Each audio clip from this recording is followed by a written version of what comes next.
Good. Hare Krishna. Today we'll be discussing about the verses from third canto, second chapter, verses 25 to 34. And so this section is mainly talking about the pastimes of Lord Krishna in Vrindavan. So the class is based on the teachings of Srila Prabhupada. And before doing the class, I would like to take the blessings of the Guru, Gauranga, and all the Vaishnavas present here and who are watching online. Let's recite the prayers from Srimad Bhagavatam before the class. Om Namo Bhagavate Vasudevaya Narayanam Namaskritya Naram Chaiva Narottamam Devim Saraswati Vyasam Tato Jayamudirayet Srisvatam Sapata Krishna Punya Shravana Kirtana Hridayantasto Yabhadrani Vidanote Sursakam Ashtaprayeshu Abhadreshu Nityam Bhagavata Sevaya Bhagavate Uttama Shloke Bhaktir Bhavati Naishti Nama Om Vishnupadaya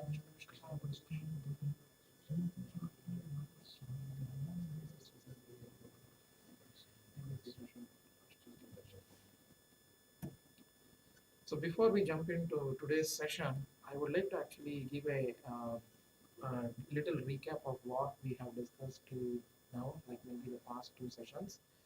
So this section is where Uddhava is going to talk to Vidura about the pastimes of Lord Krishna. So it's chronologically, it starts from the Vrindavan pastimes, followed by the Mathura pastimes, and then the Dwaraka pastimes. So until now, we have actually in the previous sessions, we have seen that Vidura is basically on a pilgrimage. So little history, Vidura, after being insulted by Duryodhana, he has left the royal palace and he wanted to basically get purified from the association of contaminating association that he had with Duryodhana, Kauravas, and all the Kuru, all the Kauravas. So he wants to go on a pilgrimage. So he leaves the royal palace and then goes on a pilgrimage. While on the pilgrimage, he finds Uddhava in the forest near Yamuna. So this is near Vrindavan, very, very close to Vrindavan. And then as soon as he sees Uddhava, he thinks about Lord Krishna. And then he begins to inquire about Krishna, Balaram, Ugrasena, Vasudeva, Devaki, everyone, Pandavas, and all the associates. Although at this point he knows that Krishna has already left the planet. So Vidura knows that Krishna has already left the planet, but still he is inquiring from Uddhava.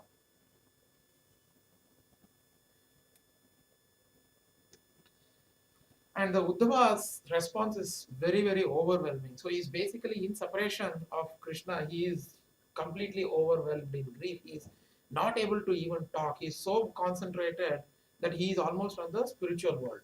So what he does is he struggles to gain external consciousness and then finally he starts to speak. So at this stage, he basically is exhibiting, like before he starts to speak, he is on the platform of the pure stage of Bhava Bhakti, like the topmost stage of Bhakti. And he finally starts to speak about the Lord, and then he starts to speak about he doesn't immediately start speaking about what Krishna's pastimes were, but he starts to talk about his feelings of separation from the Lord. So he demonstrates the transcendental insights into the so in this from the beginning of this chapter, Uddhava starts describing about the transcendental insights into the nature of contradiction in the pastimes of Lord Krishna. So the Supreme Lord is unborn, but still Krishna takes birth into this material world, and he is feared by the fear personified. But still, when he is being chased by Yashoda Maya, he is actually afraid of her. He's most powerful of everyone, but still, as part of the pastime, he exhibits that he's actually fearful of Kamsa. Like in the couple of verses, we'll see why he is actually being shown as fearful of Kamsa. And then Uddhava says that all of these pastimes are so much bewildering that it is causing him intense pain. So, so basically, what we have to understand here is Uddhava is not a complacent bhakta. He has complete deep attachment for the Lord, and since he is remembering, so because of his remembrance, so sometimes we actually see that if we are missing somebody, if we start remembering about them, that feelings will go away. But in the case of Uddhava, it's not that case. As he is actually missing Krishna, he starts thinking about Krishna, but his feeling of separation is actually getting increased. So he's becoming more and more like feelings of separation from Krishna. And then finally, he starts to talk about Lord Krishna. That is where today's session is. So the overall theme of today's session is Uddhava speaks about the Lord's pastimes, his appearance in Vrindavan, his childhood pastimes. So basically, all of the pastimes today is from the Vrindavan pastimes. So basically, he talks about his appearance, childhood pastimes, the boyhood pastimes, the youth pastimes. And this is the most relishing portion of the Srimad Bhagavatam in a very, very summarized form. So 45 minutes is actually not sufficient to discuss this, but I will try to do my best. So the section theme, so the first three verses is the title that I have actually given is the appearance and disappearance of the Lord are transcendently same. So basically Krishna at this point, so Uddhava starts speaking about the past times. Krishna has just left the planet, but Uddhava doesn't start speaking about the disappearance of the Lord, because that the question that Vidura asked is like, where have all of these people gone? But Uddhava doesn't immediately start speaking about the disappearance of the Lord, because for a devotee, the appearance and disappearance of the Lord are transcendently the same. And normally the devotees do not discuss about the disappearance of the Lord. And there are three verses that describe in this session that we actually talk about. So the first one is describing Krishna's appearance in the present house. The second session is Vasudeva transferring him to Vrindavan, and what are the reasons. The Acharyas give us the reasons why he transferred Krishna to Vrindavan. And then the third verse starts from the pastimes of the childhood pastimes of Krishna. So let's start with reciting verse 25. वासुदेवस्य देवक्यां जातो भोजेन्द्रबन्धने चिकीर्षुर्भगवानस्याः समअज्ञेनाभियाचितः. The personality of Godhead, Lord Sri Krishna, being prayed to by Brahma to bring welfare to the earth, was begotten by Vasudeva in the womb of his wife Devaki in the prison of the king of Bhoja. So, at a very high level, why did the Lord appear? What was the reason for the Lord's appearance? So Mother Earth, actually, because of the burden that she could not bear on the earth, she goes and prays to the demigods to lessen the burden on earth and for the welfare of the universe. So the demigods, since they are not powerful enough, they go and pray to Lord Brahma, and Lord Brahma finally approaches the supreme personality of Godhead for him to actually, for the Supreme Lord to appear in this world and for the welfare of the whole universe. So we know this verse from Bhagavad Gita, Paritranaya sadhunam vinashaya dushkritam dharma samsthapanarthaya sambhavami yuge yuge. So Lord is saying that there are three main reasons why the Lord appears in this world. Similarly, in order to bring welfare into our lives, we have to actually get rid of the things that are unwanted. So that is the number one thing. And then things that are important needs to be awakened within the heart. And then we need to be properly being properly guided by the principles of dharma. So before Krishna appeared in this universe, there were, we all know about the story where 6 sons of Devaki were killed. So the acharyas were killed by Kamsa. So the acharyas say that these 6 sons are basically analogous to the 6 anarthas that everyone actually have in their heart. Those are the kama, krodha, lobha, moha, mada and matsarya. So these are basically the enemies of the conditions also. So for us to enable Krishna to appear within our hearts, if we are able to get rid of these anarthas, then only the Lord will appear in our hearts as well. So we need to cleanse our heart so that these anarthas are removed. So for that, what do? We listen to Krishna Katha. And then by listening to Krishna Katha, the anarthas from the heart is destroyed, and then a feedback loop basically gets established. So the anarthas are gone, so we listen to Krishna Katha, and then the more and more devotion to the Lord, and then the attachment of the Lord gets develop. So basically a feedback loop is established at this point. Let's recite the next verse. Tato nanda vrajam ikaha pitra kamsa vibhidyata ekadasha samastatra gundachariam sabalos avasat. Thereafter, his father, being afraid of Kamsa, brought him to the cow pastures of Maharaja Nanda, and there he lived for 11 years like a covered flame with his elder brother Baladeva. So from the translation, we see that Vasudeva basically because he was afraid of Kamsa, he actually transferred Krishna to Vrindavan. But there was so if we actually look deeper, there was really not a necessity for the Lord to be shifted to Vrindavan because he is feared by the fear personified.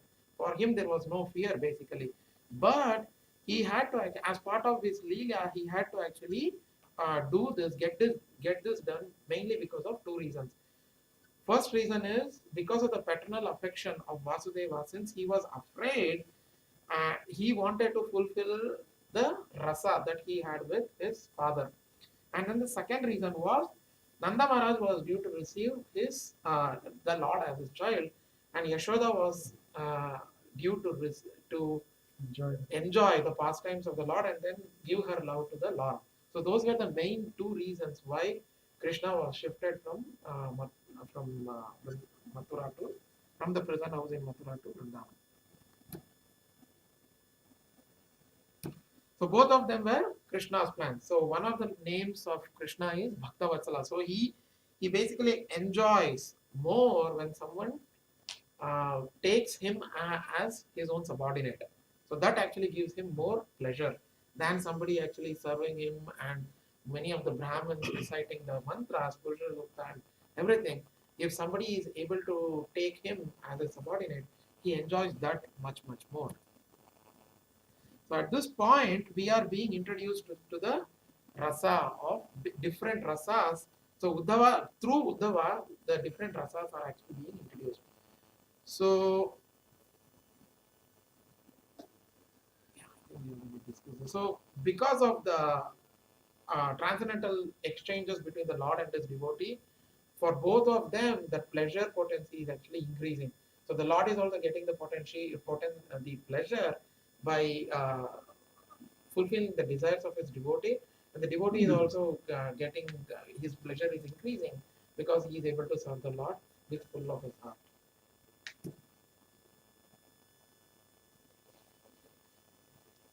Parito vatsapairvatsam charayan vyaharat vibuhu yamuno pavane kujar vija sankulitan vipe. In his childhood, the Almighty Lord was surrounded by cowherd boys and calves, and thus he traveled on the shore of the Yamuna river through gardens densely covered with trees and filled with vibrations of chirping birds.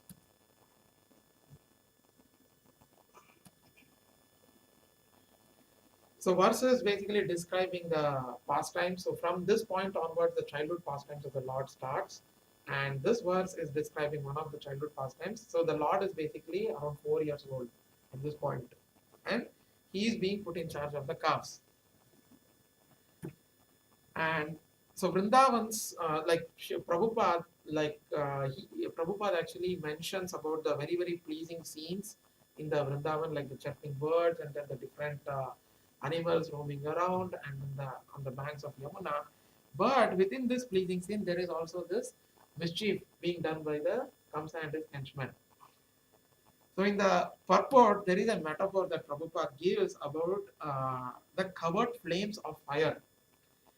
So we all know that when there is a roaring, blazing fire, it's very, very hot and fiery. But once the fire goes down,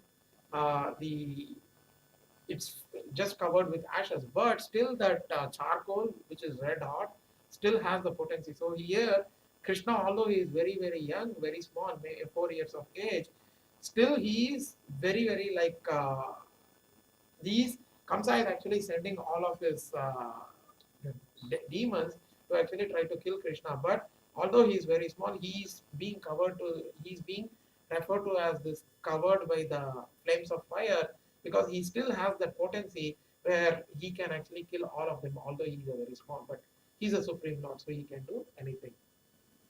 So there is another place where, so Sri Vyasadeva actually uses this metaphor in many, many places in the Bhagavatam.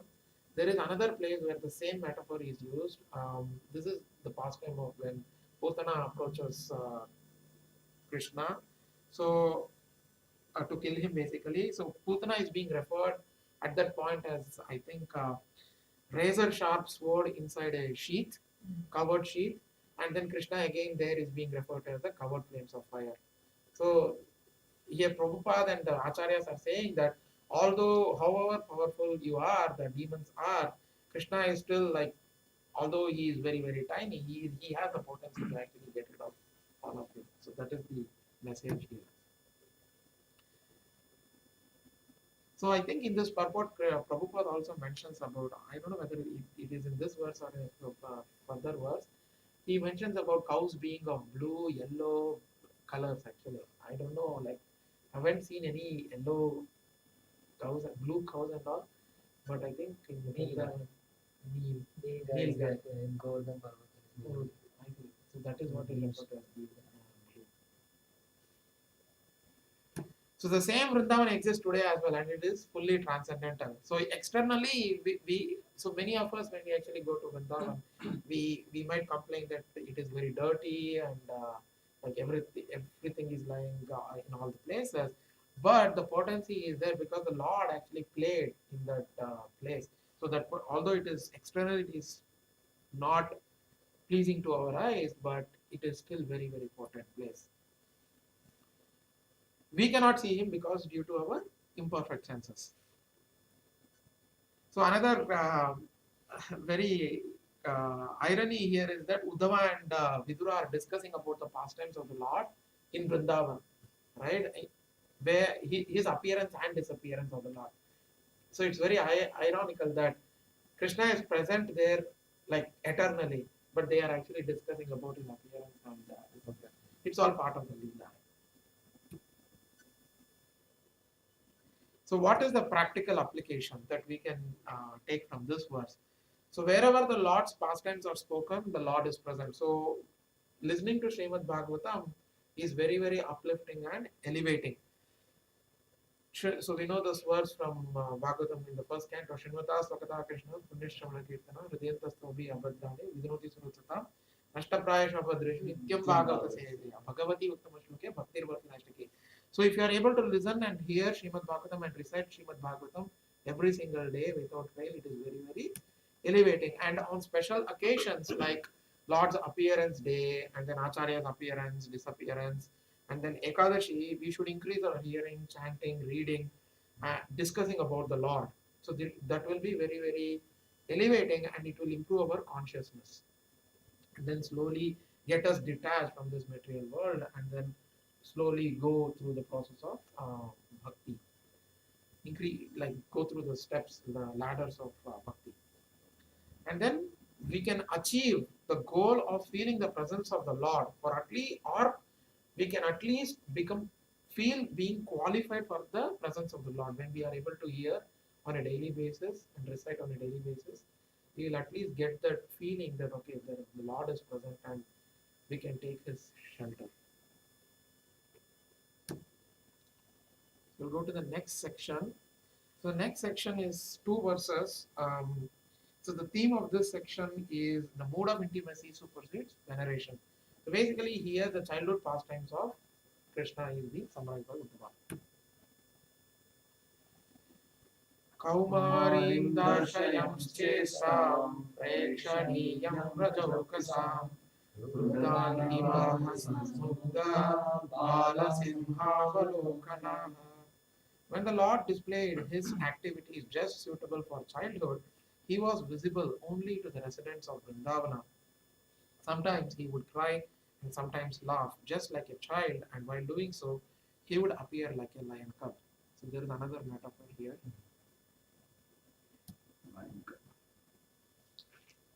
So in the purport, Prabhupada mentions that if anyone wants to actually enjoy the childhood pastimes of the Lord, then he has to follow in the footsteps of the residents of Raja. Only then we will be able to enjoy and relish the pastimes of Krishna.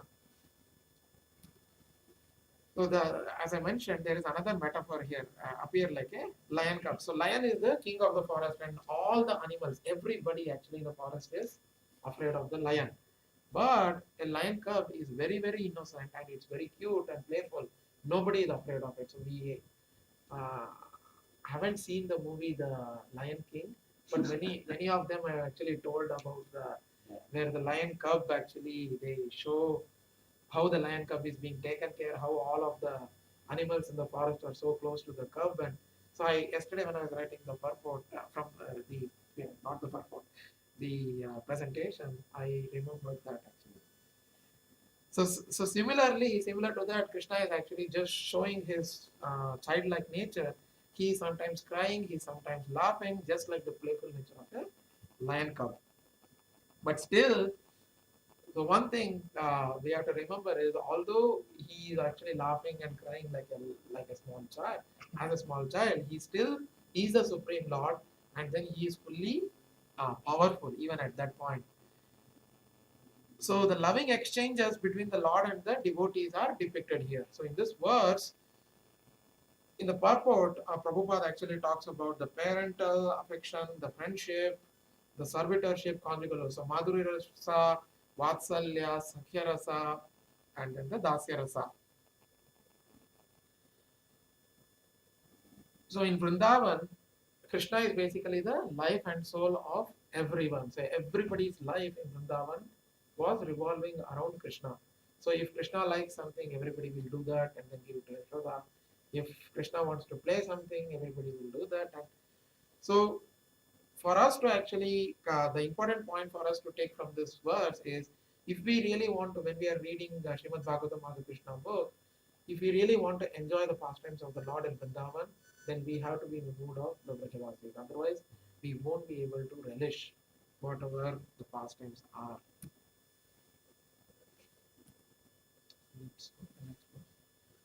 स एव गोदनं लक्ष्म्या निकेतं सीततो वृषं चारयन् अनुगान् गोपान् प्रणवेणुर्हरिरमात्. While herding the very beautiful bulls, the Lord, who was the reservoir of all opulence and fortune, used to blow his flute, and thus he enlivened his faithful followers, the cowherd boys. So at this point, Krishna is a little bit older. So he's, I think, around 6 or Acharya say that he is around 6 or 7 years of age. And he's graduated. So he's basically graduated from looking after the calves to looking after the cows and the bulls in the grazing grounds.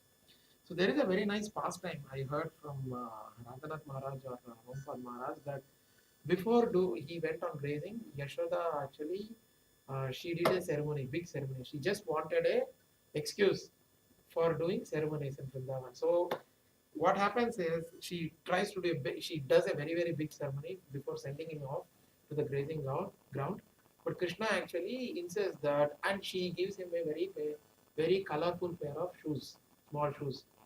And Krishna insists that no, I will not wear these shoes until all the cows, like all Nanda Maharaj's cows, all of their four hooves and all the four legs have different colorful shoes for all the cows. And but after that, actually, Maharajas don't mention what really happens, whether Yashoda Maya prepares the shoes and then No, give it. so Krishna never wears shoes. So he didn't agree. So Krishna never wears But shoes. still, he then goes That's to why the, his footprints are all over the ground. that's He right. never wears shoes. So the message, so from this pastime, the message that like I understood is, the cows should be given, when we are protecting somebody, they should be taken with care. They should be given full dignity and respect whenever we are protecting someone. So Krishna, by his own example, he is actually showing that even if they are cows, they should be treated with utmost respect and dignity. So only when we are protecting someone, they should be treated with they should be taken care with utmost care and given the full protection and then treated with dignity. And in the purport, Srila Prabhupada actually introduces us to the concept of Vedic economics, where one is considered a rich man. So in the olden days, one is considered a rich man only by the strength of the amount of grains and the number of cows he had, but not just by the mere wealth. Right? And then in the verse, there is also a mention of Krishna playing his flute. So the playing of the flute by Krishna is very, very enlivening. So in Brahma Samhita, we know the verse. Venum Panantam Aravinda Dayadaksham Bharhavataram Asidambuda Sundarantam Kandarpa Koti Kamani Vishesha Shomam Govindam Adi Purusham Tamaham Bhajami. So the sound vibrated by this flute is very, very enlivening, and it gives his friends and such a transcendental pleasure that they forget about the talks of all the Brahmananda, which is praised by the impersonalists. So the cowherd boys, from this pastime, we can actually see that the cowherd boys were so fortunate that they had accumulated so much of Agyata, Sukriti, not Agyata, but Sukriti in their past life, that they had personal association of the Lord and they were hearing his transcendental flute. When so many sages are like hankering to get the service of the Lord, these cowherd boys get the personal association and then they were able to listen to the transcendental flute being played by the Lord.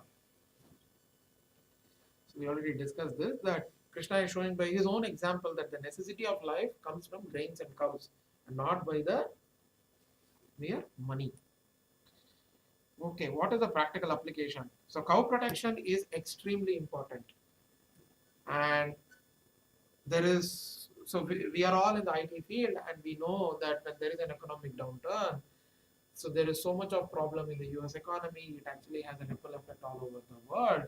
So we as like practicing devotees, when we are reading the Bhagavatam and then getting the message, as part of our lives, we should also inculcate the, apart from actually taking care of our daily duties in the workplace, we should also, whenever we get time, engage in the activities of like taking care of cows, wherever the opportunity is there, taking care of cows, growing vegetables on our own, so that even if something really bad happens, we are really not affected by it and we still have like 2 times meal per day, and then we have the capability to continue our devotional service.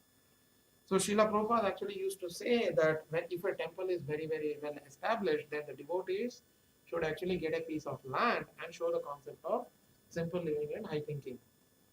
So there is lot of places in ISKCON where this is being followed today. Some of the examples are Gita Nagari, New Vrindavan, and then Govardhan Eco Village. But there is one example here locally where his name is Harivilas Prabhu. He recently, like 2 years back, he bought a farm and then he's he's giving all the devotees an opportunity to engage in this concept, like simple living and high thinking. So I've been going actually to the farm. Last year also I went, and then this year also I've been going for nearly a month now, every Saturday and Sunday. And we are helping him grow vegetables, flowers, planting trees, and it's so much of bliss. And you, like last week, Nrityagoram Prabhu had a picnic there, and all of his Bhakti Gita members actually came. After the class, they had a nice prasadam picnic, and after the prasadam, they went to the field and started planting pumpkin plants and potato plants. Even the kids actually, they were so much happy in planting. Like they were shoveling and then they were putting the topsoil. Like it is a very, very nice experience. So Harivilas Prabhu is giving all of us that opportunity. We should actually make use of it. So we'll go to the next section where it's the theme is competing with Krishna. So materialists, as we are seeing around in the world, materialists are trying to enjoy the property of the Lord, right? Like trying to use whatever the Lord is providing to everyone. They are trying to enjoy the Lord because they want to compete with Him, but they are failing miserably. So what they do after that is they try to become spiritualists and then again try to compete with the Lord, but again fail. And then they try to become liberationists and then try to compete with him again, but fail. And finally, they try to be mystics and then try to compete with him, but fail miserably. So in the next few verses, this example is given where Kamsa actually, by using his henchmen, their mysticism, he tries to compete with the Lord. But then we see that all of them are killed, and then Kamsa fails miserably, and finally he is also killed.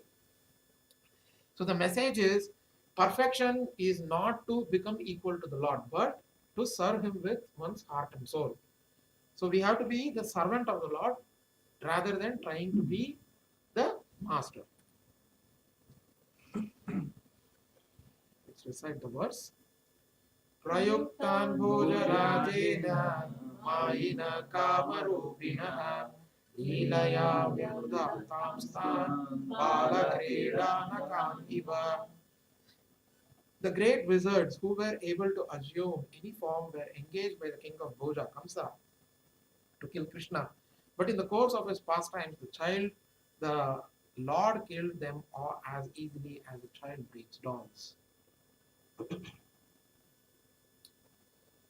So verses from here on basically describe the demon killing pastimes of the Lord in Vrindavan.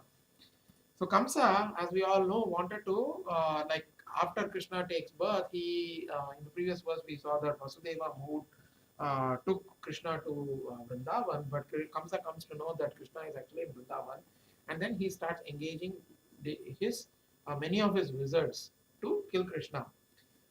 So those wizards were basically able to take different forms to kill Krishna. So wizardry of the demons make them made them think that they were invincible, and Kamsa was very very proud of them. But all of them were defeated and killed by the Lord. So the metaphor, there is another metaphor mentioned in this verse is the child breaking the dolls. So for a child, if you give a doll, like within maybe the child will play with it for 1 or 2 hours, but at the end of the day, the doll is broken. So similarly, Krishna actually, although these were very very powerful demons, if for him it was just like breaking a doll given to in the hand of a child. And then we all know that Kamsa was finally punched and he was killed by Krishna.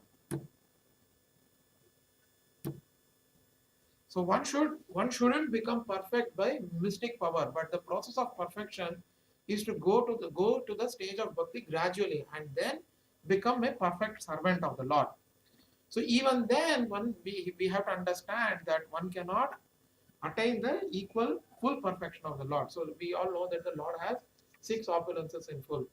Those are he has full fame, knowledge, wealth, beauty, um, renunciation and strength.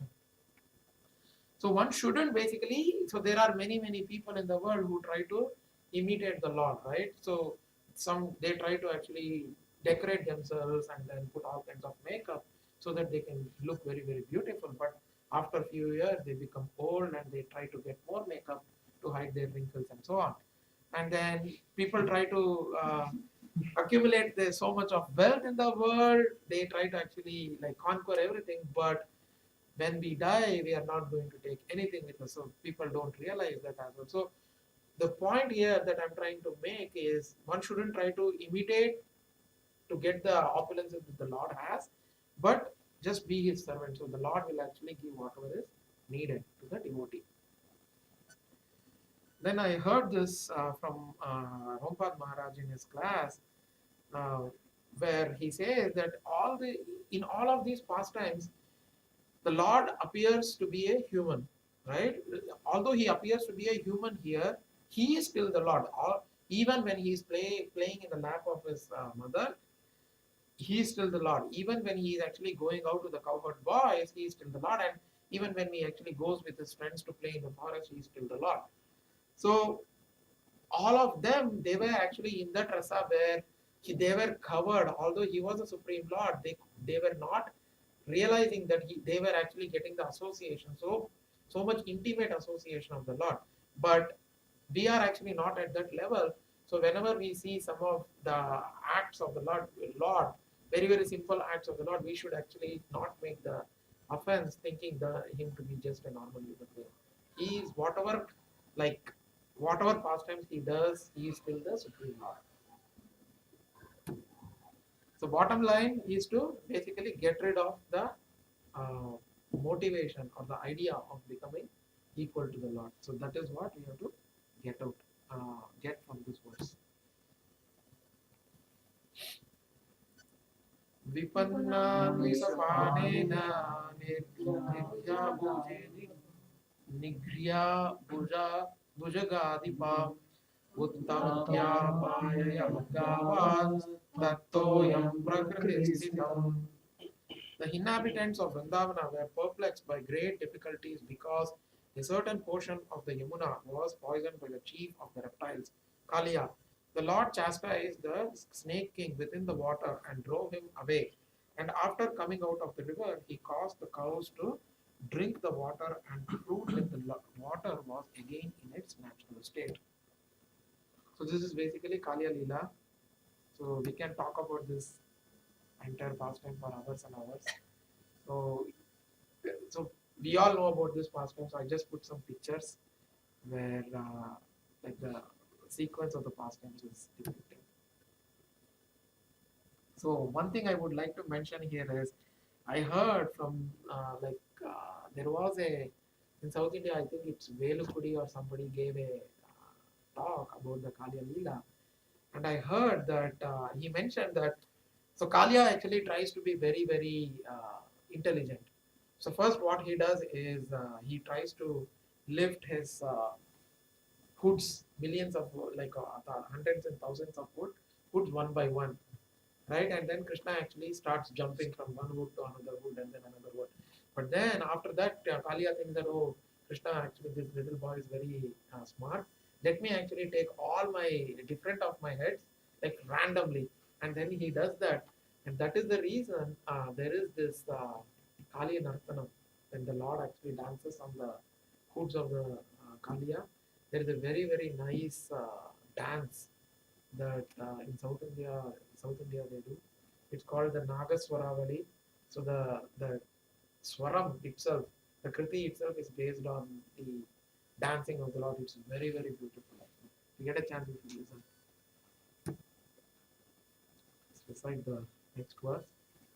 Ayajayadgu sevena goparajam vijotame vittasya chorubharasya chikirsham sadvayam vibhu.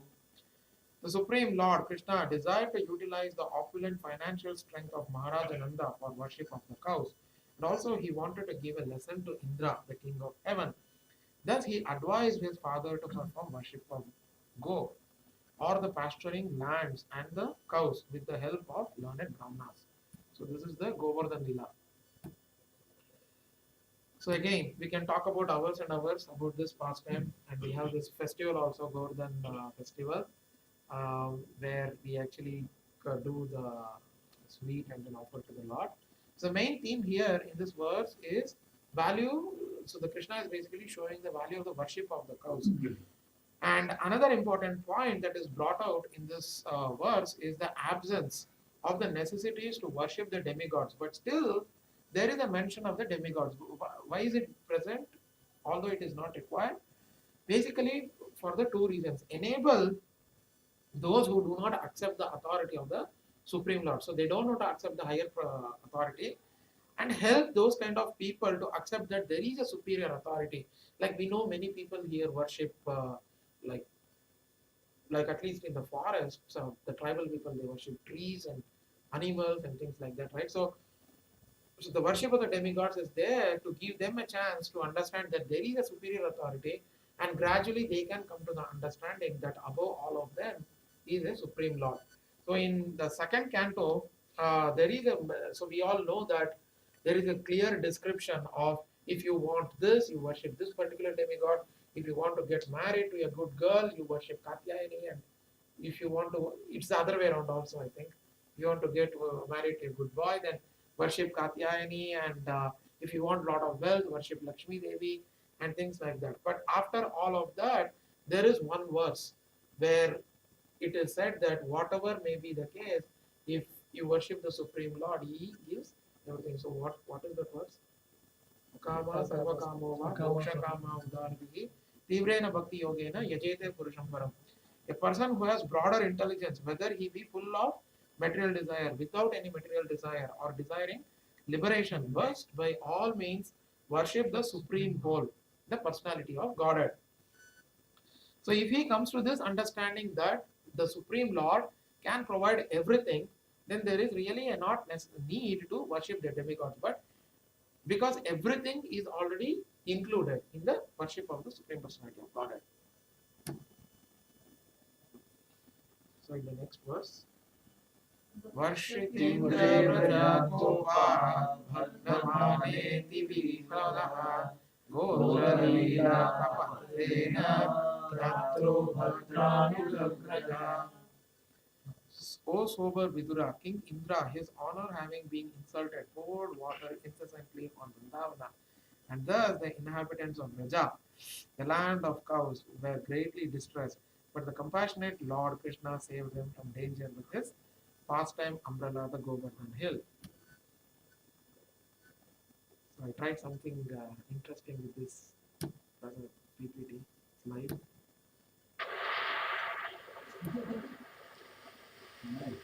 I tried to do this for all the different slides, but I couldn't.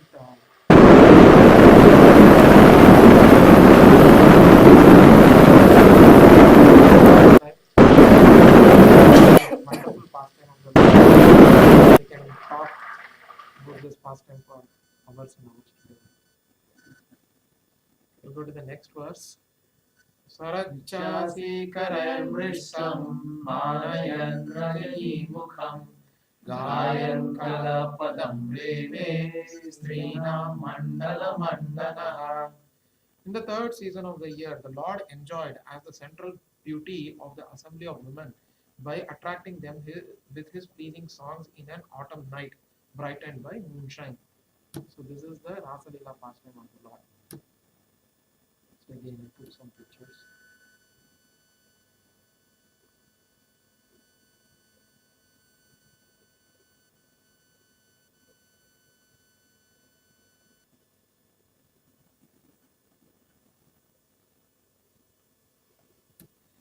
Okay, so in summary, so this section basically is a very brief description of the pastimes of the Lord and Vrindavan by Uddhava. So there is a detailed description of all of these pastimes in the 10th canto. So after this pastime happens, Krishna actually lives with Akrura, and he leaves Vrindavan, and he is approximately around 11 years of age at that point when he leaves with Akrura. So the references for this session was Prabhupada's purport from the verses, and then I listened to some of Gurujan Prabhu's lecture and also his book, and some of the lectures by His Holiness Raghunath Maharaj and His Holiness Swamitha Maharaj. Sorry, Very nice. can you use it? When you have the income. Can you can use it? Send the link.